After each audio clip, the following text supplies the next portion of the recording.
Hello and welcome to GameGen!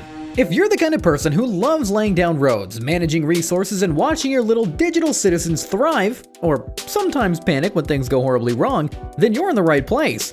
2025 is shaping up to be a really exciting year for city building fans, with a bunch of fresh takes on the genre, from underwater ecosystems to cozy villages run by mice, and even some post-apocalyptic settlements trying to survive the chaos. Let's jump in and check out what's coming. Dark Switch. Dark Switch is one of those games that immediately grabs your attention with its setting alone. Imagine a fantasy world that's been completely overtaken by a creeping, dangerous fog. The only safe haven left? A massive, magical tree towering above the chaos. Yup, instead of sprawling across the map like most city builders, you're building upwards, connecting wooden platforms, homes, and workplaces along the trunk and branches. But it's not just about building a pretty elf town up in the treetops. Resources are limited, danger lurks below, and your people need food, morale, and protection from whatever lurks inside that ominous fog. There's even a 12-hour story campaign with branching paths. Or you can just chill back and relax in a sandbox. Life Below. Life Below is a cozy-looking strategy game that takes city building to the bottom of the ocean. Instead of roads and skyscrapers, you're growing coral reefs and managing underwater ecosystems. You play as a representative of Gaia, sending out cute little octopus helpers to bring life back to the seafloor. The game is based on real science. Coral reefs only take up a tiny bit of the ocean floor but support a huge chunk of marine life. So while you're placing coral buildings and luring in fish with seagrass traps, you're also learning a little bit about how all this works in the real world. But don't worry, it's not trying to be an edutainment game. The devs say it's a proper strategy title with a refreshing setting. Town to City. Town to City is one of those games that looks simple at first, but quickly sucks you in for hours. You start with a small settlement, just a few houses, some dirt roads, and a handful of villagers trying to survive. But before you know it, you're managing a full-blown city with bustling markets, towering buildings, and a growing population that keeps asking for more.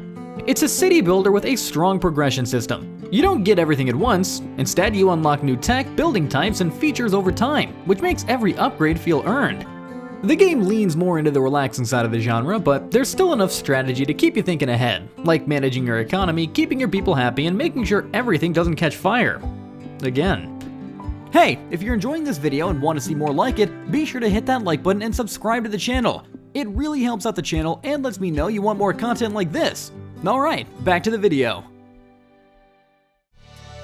Transport Fever 3. Transport Fever 3 is a big, ambitious transport tycoon game where you're not just building one city, you are connecting entire regions. Instead of just running one city, you're in charge of connecting tons of them using trains, trucks, planes, and ships. What's cool is that every little decision you make actually affects the world. Cities grow if you surf them well and kind of fade out if you ignore them. Factories rely on your routes to stay productive. Even the people in the game have homes and jobs and daily routines, so the whole place feels super alive. There are tons of vehicles to unlock, over 250 from different eras, and you can either play through the historical campaigns or just chill out in the sandbox mode and build something pretty. Let's Build a Dungeon. Let's Build a Dungeon flips the script on your typical dungeon crawler. Instead of looting someone else's dungeon, you're the one designing it. You're basically the villain here, building out your evil lair with twisty corridors, nasty traps, and monster rooms, all while adventurers try to break in and steal your stuff.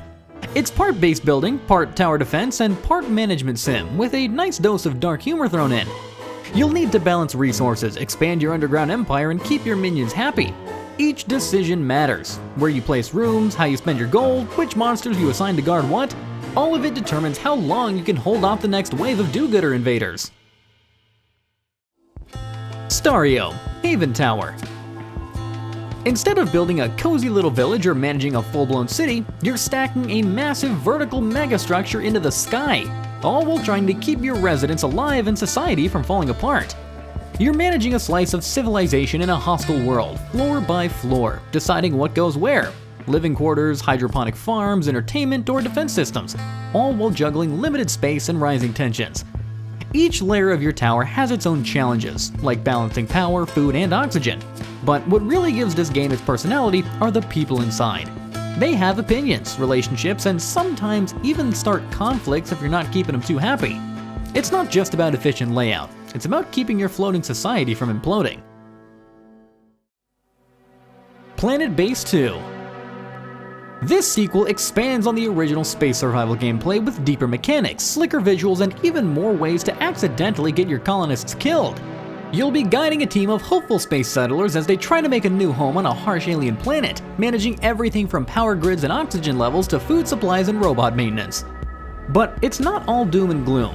Once you get into the flow, watching your base expand is super satisfying.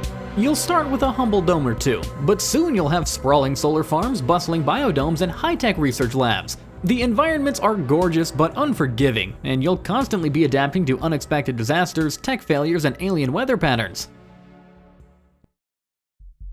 Jurassic World Evolution 3.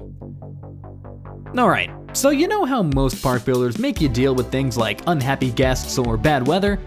Jurassic World Evolution 3 throws dinosaurs into that mix, and they're not exactly content to stay behind fences.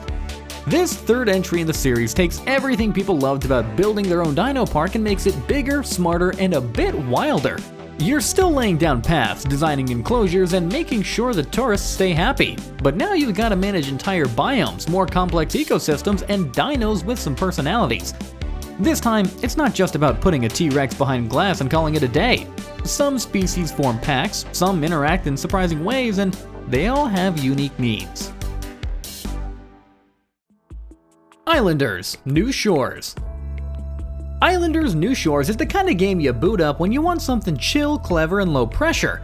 It builds on the original Islanders formula. Drop simple buildings on procedurally generated islands to score points and unlock new pieces. But this time, it adds new biomes, more flexibility, and a bit more freedom in how you approach your little island utopias.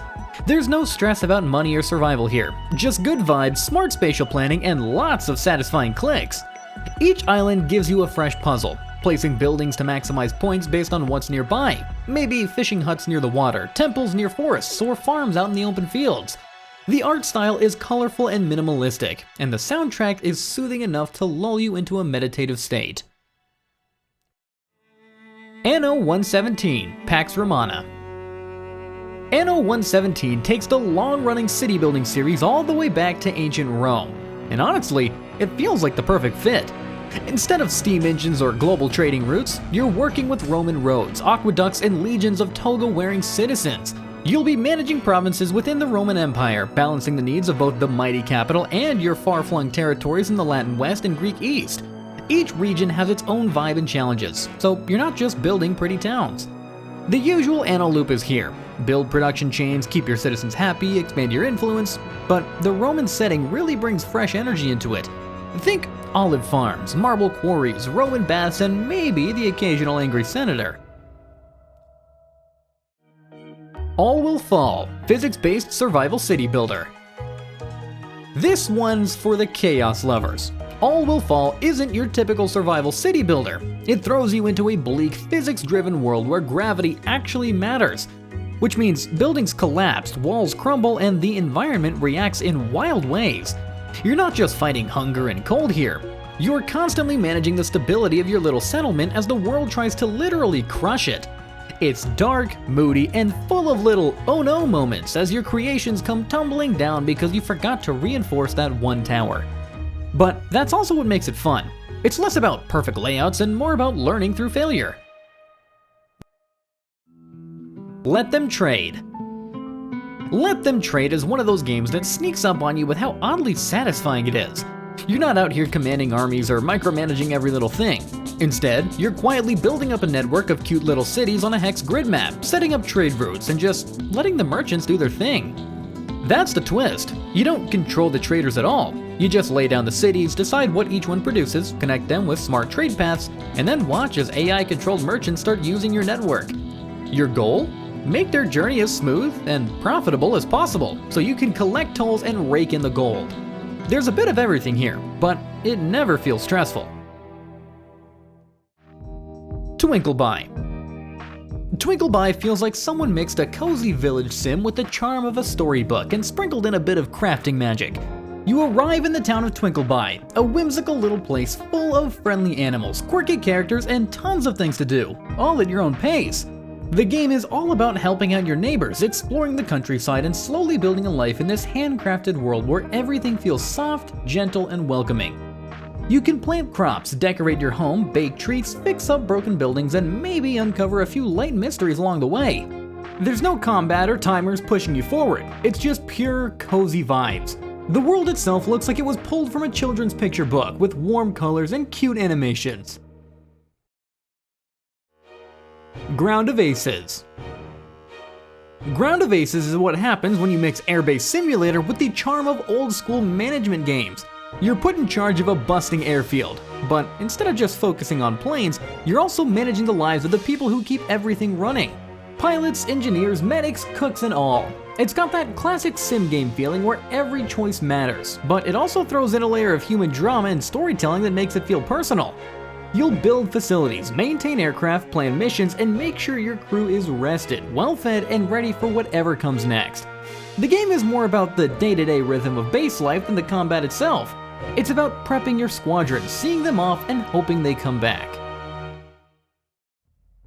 Whiskerwood. Whiskerwood is one of those games that looks super cute on the outside, but underneath it all, things get kinda dark. You're in charge of a colony of little mice, called Whiskers, who are sent to the new island to build a settlement. Sounds pretty wholesome, right? Well, sort of. The twist is, they're working under the control of some not-so-nice cat overlords, known as the Claws, who expect regular shipments of resources and don't really care how your mice are doing, just as long as the boxes keep coming. There's a ton of stuff to manage, over 40 types of goods, and you'll be figuring out how to make it all work in a limited space, building sideways, upwards, and even underground. I hope you found this video helpful. Be sure to leave a comment below if any of these games caught your eye, or if there are other upcoming releases you'd like to hear about. If you enjoyed this video, consider liking and subscribing for more gaming content in the future. Thanks for watching.